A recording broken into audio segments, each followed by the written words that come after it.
Tommy Curran, how we doing? It's been a busy week plus for you.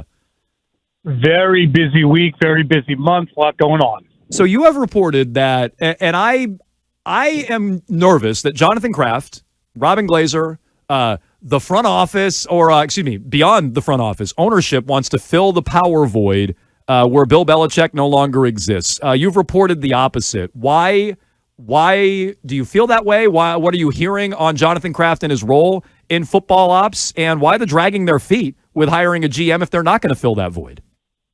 Well, I think they have to start with the latter part first. They have to engage a search and interview people. So you can't really hire until you've kicked the tires on the people that you want to bring in, or stand pat with what you have. They just don't have any desire to be the ones on who the burden of trying to scout, select, direct the football operations should fall, nor do they want it to fall there. So I think their role, and Gerard alluded to this on Wednesday, they will have a role, it seems, in helping him get candidates to interview. So that's a role, certainly. You can't say that they're completely hands-off if that's the case. So there would be a role for them in that. But, I guess what's the extent of it is, and I pose this question to Robert Kraft, if you're sitting there at 3 and you want Jaden Daniels and they want to trade down, are you going to overrule that? And he point blank answered that we hire people, empower them, and if the results aren't good enough, we make a change. And I think that's always the way it's been. I think that there's a perception that they Bigfoot decisions that has been said over the years, beginning with Tabucky Jones in 1998, extending through the Jimmy Garoppolo conversation, right now through Mac Jones, etc. I think they let their preferences at times be known, certainly with Tom Brady, and let's not trade him, Bill. But they're not making final decisions. My question is, when you say they want to trade down, are we talking about a combination to what you know right now or what you've heard right now? A combination of Matt Groh and Elliott? Like, I guess I'm not even clear on who's going to be in the room on draft night at this point. Right, and that's, to me, when he speaks about looking outside the organization, nobody's clear on it, and they're not either. And I think that they kind of alluded to that. We are not against going outside the organization to look at candidates as well. So they don't know who's going to have the final say at this juncture. But again, it's January 17th or 18th. And they are saying that they're embarking on a search. If they land on the same people, is Matt Groh even still here? Does Matt Groh go wherever Bill Belichick lands? So it is TBD. There's a ton TBD. And we got very little cleared up football-wise on Wednesday, no doubt. Gerard Mayo yesterday, I believe with Reese, was saying that the third overall pick is going to be a pick that they make at a position that they really need, and it sort of seemed like it was almost an open secret. Is that some kind of open secret we're not privy to, Tom? And if so, who are they picking?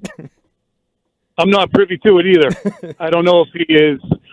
I mean, I think it was to Steve Burton, at least the one that I saw. He was saying we're going to take somebody at a very, very important position. So is that some radical transparency that Gerard has talked about in the past that he likes to engage in? And if it is that strategically prudent? I don't know. And I don't know who the pick is going to be at this juncture either. I don't know if he was just being glib or, he knows who he's going to select. But he certainly, when we look at the landscape, I understand the question, but they don't even know who the GM is right now. They don't know who the decision makers are. If he's giving a glib off-the-cuff answer to something, I don't know if you hold him to it necessarily until maybe a little later. What's the role of Robin Glazer? I know Phil Perry has reported on this and discussed it on the Patriots Talk podcast, but for those who may not know, what is the role and how involved will it be in, day-to-day football personnel? I think she'd have zero to do with personnel in terms of, looking at players and saying this guy can't play. Is that what you mean? Yeah, she has a similar title to Matt Patricia. So is that is she not going to be as involved as Matt Patricia? Because the title seems to match it.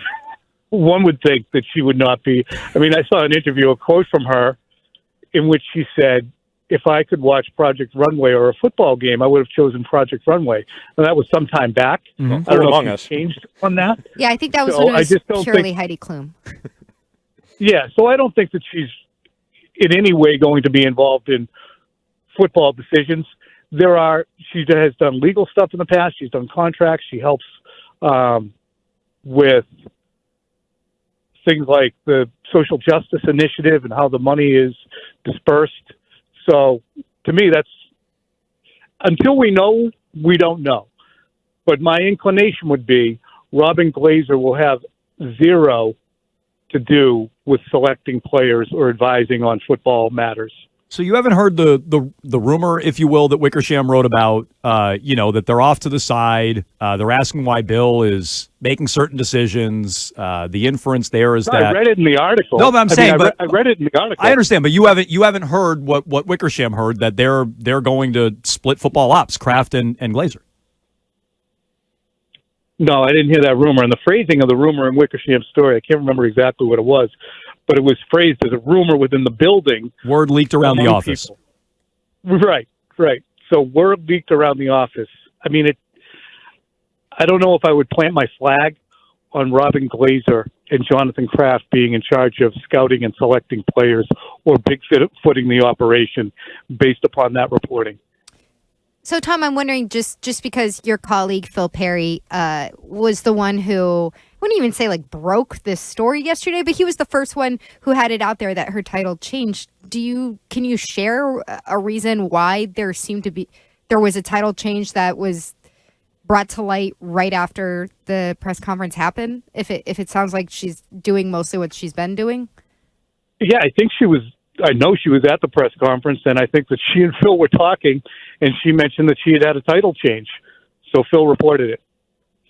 So, I mean, when you put, though, assistant to the head coach, 1,000,000%, it's going to set off alarms, especially given the narrative around the Crafts and the notion that they have been in the past meddling owners and pushed away from the table when Bill Belichick came. And then clearly the landscape now is the Crafts wanted Bill Belichick removed from the operation, plucked out basically by his lapels and into the void. What happens?